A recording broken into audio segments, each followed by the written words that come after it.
Now, it is time for today's perspective on the programme, and they spent time helping France and French troops abroad, in doing so risking their lives to help what France can only see as its good being done in the world. And yet, for many, France then has turned its back on their efforts, leaving them to a potentially dangerous fate. Now, I'm talking about interpreters, in fact, who work with French forces abroad, but then inevitably face the wrath of those opposed to their presence. And with me here on set today is Abdul Raziq, who's president of the Association of Former Afghan Interpreters of the French Army. Thanks very much for coming in. Thank you very much. In the programme.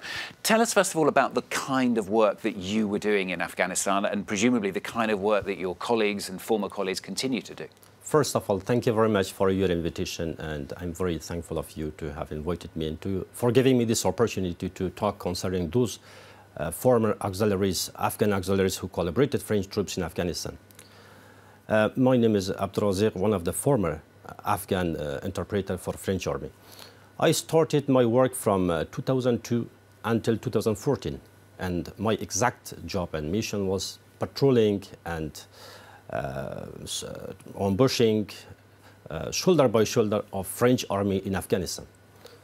And this kind of mission caused me to be placed at risk, and also all the colleagues who are still being threatened by the Taliban, and they are really helpless, and they request the French government to reopen this relocation process in order to benefit from this relocation process and to come in France and to not to be more threatened anymore.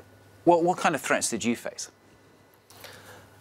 Personally, while I was working with French troops in different areas, in different provinces of Afghanistan, in Kabul, and I was threatened directly and indirectly. I was receiving threat calls, and I was receiving leaflet by the Taliban while telling me that they will decapitate me.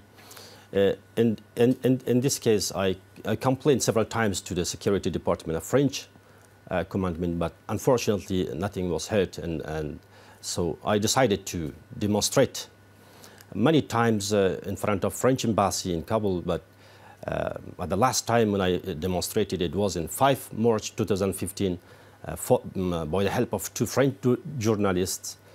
This demonstration was relayed to French press, and later on, this issue was followed by the current vice president of our association by the name of Caroline de Croix, and later on the French Army answered to our questions, but just certain of interpreters were selected among us and benefited from the new relocation process, but the rest of interpreters are still grappling with difficulties. So how was that decision made then about who would be allowed to come here and who wasn't? Yeah, the selection of files were based on 4 criteria: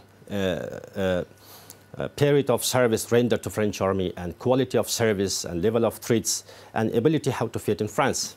Though my colleagues, the ex-interpreters, could fill out and could complete these 4 criteria, but unfortunately, the French government searched for pretext, but I don't know what the reason is exactly. So now you're obviously trying to fight for other people to be able to come here. I mean, how many people do you think should have the right to come to France? There are not more than 100 former auxiliaries who are interpreters and polyvalents. There are about 103 persons who are willing to come to France.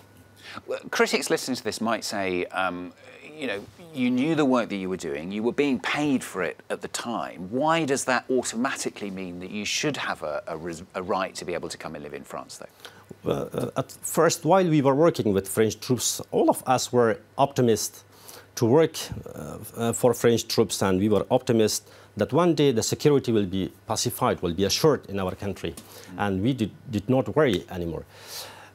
Later on, we saw that the level of threats increased against the interpreters, against the auxiliaries, that anyone whoever works for French Army, for NATO forces, has to be killed and has to be decapitated. In this case, the level of threats increased against us, and we decided to seek for asylum.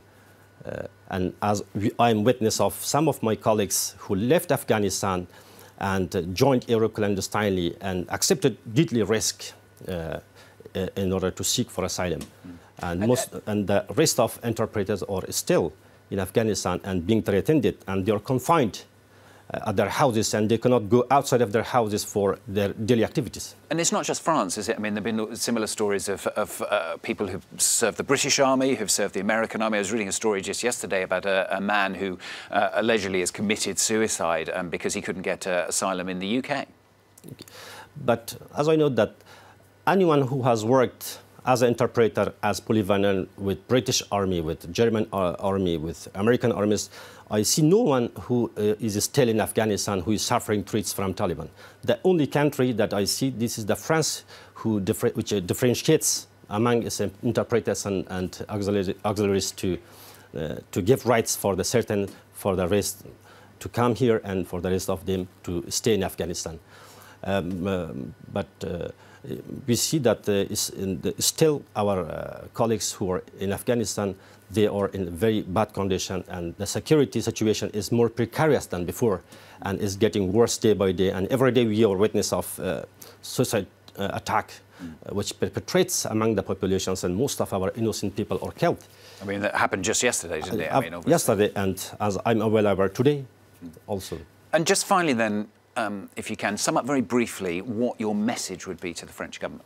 I request very sincerely the French government to reopen this relocation process as soon as possible, so that the rest of our colleagues could benefit from this relocation system, and to eliminate those criteria which were chosen by the Minister of Foreign Affairs in France.